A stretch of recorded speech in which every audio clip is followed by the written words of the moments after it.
What's up, everybody? Big Herc916, positivity, motivation, never settle for average. Got the merch at the website, bigherc916.com. Links in the description. Want to talk about race and some of the comments that have been popping up on the NTS video that I've been dropping on Fresh Out. So we did a video called White Privilege, Black Excuse. And it's pretty interesting, some of the comments that I thought I would share with you guys because, they're from all over the place. One person, they said, yeah, we didn't do porn, then try to rob a store, then go to prison a few years, then come out and make money from said prison experience. Criminals will do whatever it takes to get money, even sell their self and their race out. I'm unsubbed. I'm done with this. Come down south and say it doesn't exist. Get caught in wrong area and hung up from a tree. Well, much blessings to this individual. I'm so happy that they have just pretty much said that if you're black, you're doomed. You're no hope. You can never make it out. And you should just give up if you've ever been a felon, if you've come from a impoverished background. You should just throw the towel in. So this guy is a great inspiration, and his comment really motivated me to get out here and get more paper. Yeah. So another comment in regards to white privilege, black excuse. Also, there are many black people with last names that get them in a position of money or power just because of last name. Obama, Rice, etc. The real division is between people with money and power and those without. I'm white, got sent to prison for my crimes, was never given a damn thing for free because I'm not from money or power. It plays out all over the country. If you're a family or of money and power, you don't go to prison for your crimes. You do get the position on the firm because of last name. See my point? It's not about race. I've seen that play out. I've seen, individuals who are connected, who have family members that have juice. Not everybody that has money and power is white. There's people with money and power that are black, that are Asian, that are Hispanic. It plays out all across the country. It just depends on what you've been exposed to.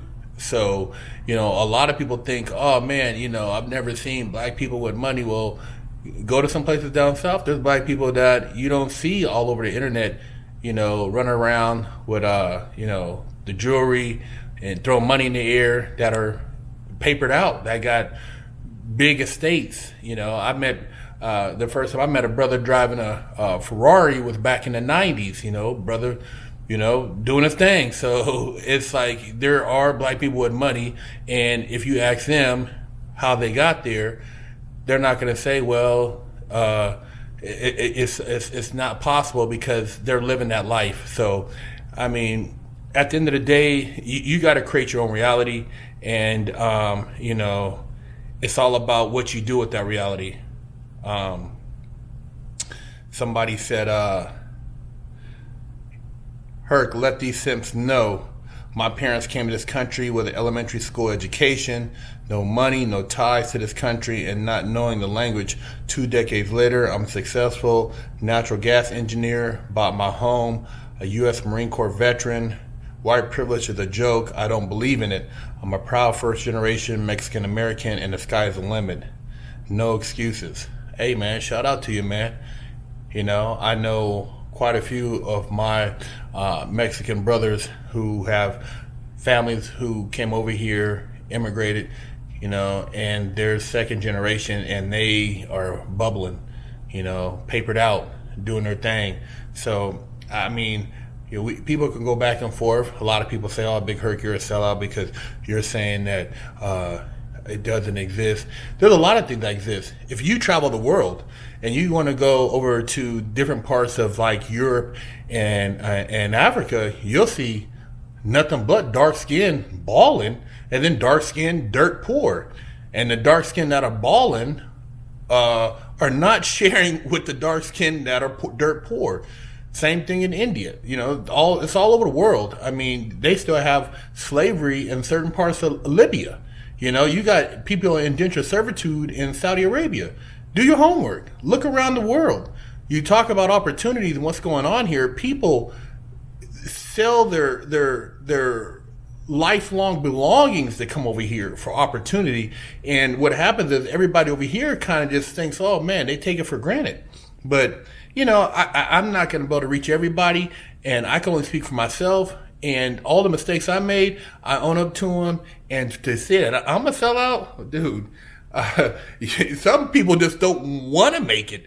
They want to have every excuse in the book for why they can't be successful. And those are the people I stay the hell away from them. Because I don't want to hear you tell me what I can and can't do in life. Here's another comment. As a white boy born in South Side of Chicago, I don't think it was a privilege to get knocked the F out because of my white skin color. The knockout game. When I couldn't get a college scholarship because there are no Caucasian scholarships, it didn't feel like a privilege. When I finally didn't finish college and applied for a job, was told to my face that due to the color of my skin, I was ineligible for employment, I didn't feel privileged. Affirmative action is a law, a verifiable fact. White privilege is a mythical opinion. When I became a supervisor at an ambulance company and had to learn about state laws before I was able to start hiring people, I found out that ethnicity paperwork is because tax breaks and tax incentives are based on how many females and minorities they hire. After I took the state labor law class, I was instructed by my supervisor to hire females and minorities. Affirmative action is a law, a verifiable fact. Now, if you understand the definition of the word privilege and compare an entire community can use the word that white people get punished for, money is power and privilege according to the facts. Thomas Sowell is educated, Les Brown James indoctrinated, knowing the difference between verifiable facts and opinion is a good place to start. So what do you guys have to say about that? What's your opinion of that? How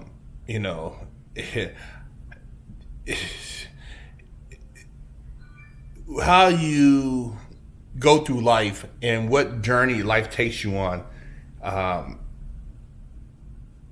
lays down a path for your experience and how you look back and reflect on things you've encountered. I've met people who never had any interaction with police, but yet they wanted to be somehow pulled into that to say that they are now part of a situation which they've lived pretty much a privileged life. And so it amazes me why some people would even try to associate with something to make themselves feel like they belong. At the same time, I realize that that things happen. I've experienced it. I've been in a back of a police car and seen somebody get assaulted, and it happens. But I'm not going to sit here and say, oh man, see that right there, that incident. For the rest of my life, I'll forever be a scarred black man, and never will I be able to be anything in life. That's BS, man. That's BS, man. I call it like I see it. I mean, you can get mad if you want, but those young black men out there who strive, I don't want anybody to deter you from believing in yourself and feeling that you can't accomplish a certain level of success. There's always ways around things. There's always opportunities. It's all about what opportunities you take advantage of and the people you talk to and associate yourself with and how you utilize those connections. There was a recent story. This is another comment. There was a recent story about an 11-year-old black kid who wanted to be a lawyer his whole life. One day he came home from school and he was depressed and stayed depressed for a while. When his mom asked him what was wrong, he told his mom he was taught in school that white people are oppressors and black people are oppressed, and they never let black people advance, so there's no way he can become a lawyer anymore. All the beauty of preaching critical race theory. I'm telling you, man, I don't buy any of the bullshit, man. And I always had dreams beyond anything around me. You know, I never looked at my surroundings and thought, wow, man, this is it. I always wanted to get the hell out. I was always ready to move, go do something, travel, you know, be somebody who was worldly and knowledgeable, but I never looked at my skin as a handicap. And yeah, it exists, man. It exists all over the world. It exists, but you're not going to trick me into believing it so that I sit around and feel a pity party for myself, man. I'm going to go out here and get it and keep getting it and elevate myself around others so we can all get it. There's a lot of us out here who are hungry, who ain't making no goddamn excuses, man. You know what I mean? We could all sit around and say, man, give me this, give me that. And if you don't help me, I'll never do something. And if you don't help, man, the hell with you. I'm going to get it. So at the end of the day, ain't no excuses, man. Never settle for average. Big Herc916. Hello, I'm Big Herc916. Contact me for life coaching and motivational speaking.